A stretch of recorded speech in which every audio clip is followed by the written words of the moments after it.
Hi everyone, welcome to the Highlights from Ukraine podcast. As you know, Ukraine is experiencing power outages. We are doing our best to provide you with our daily audio summaries of the latest news reported in the Ukrainian media. In case it won't be possible, don't worry, we'll come back as soon as we can. Meanwhile, you can support us by sharing information about the podcast, rating us in the apps, and by subscribing to our Patreon, following the link in the description to this episode. My name is Artem, and here is the news.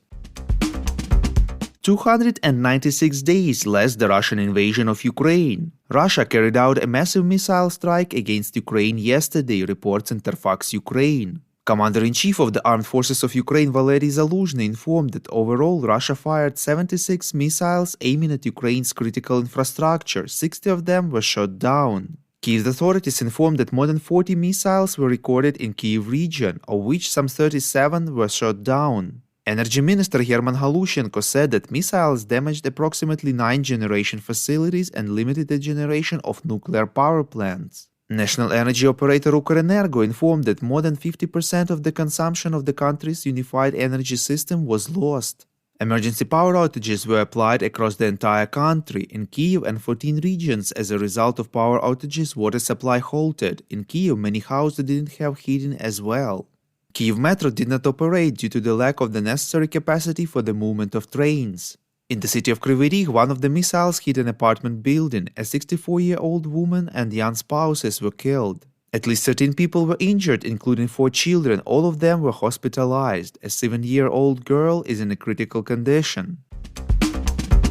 In his evening video address, President Volodymyr Zelenskyy thanked air defense forces of Ukraine.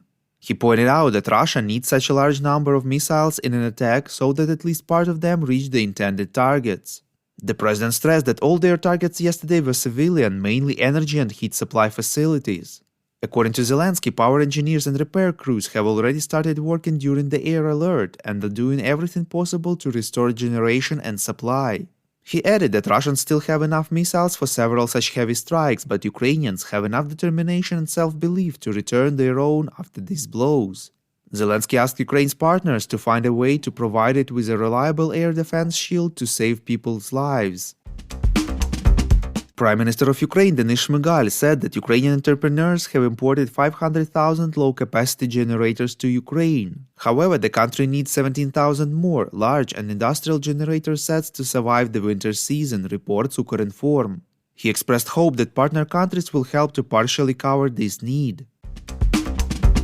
White House National Security Advisor Jake Sullivan said that the administration of US President Joe Biden has asked the US Congress to provide Ukraine with an additional $38 billion, reports Voice of America. Sullivan stressed that the US will continue military support to Ukraine so that it is in the best possible position on the battlefield and in the future at the negotiating table. The requested $38 billion will be spent on military support and humanitarian aid. Previously, the US Senate approved the defense budget for the next year with a record $858 billion, which also includes funds for military aid to Ukraine. The EU approved the 9th package of sanctions against Russia, reports Ukrainska Pravda. The EU imposed new export controls and restrictions on dual-use goods and technology, as well as goods and technology that can contribute to the technological enhancement of Russia's defense and security sector. 168 new Russian defense-related companies are included in the sanctions list. The EU introduced ban on the export to Russia of space industry products, manned and unmanned aircraft and engines for them. The EU Council also decided to impose sanctions against another 141 individuals and 49 legal entities, including servicemen of the Russian armed forces and various branches of the military, members of the parliament, ministers and governors.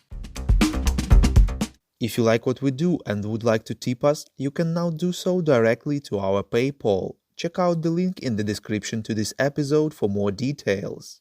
And as usual, you can subscribe to our Patreon. In gratitude for your help, we will give you access to a series of exclusive episodes on wartime life in Ukraine.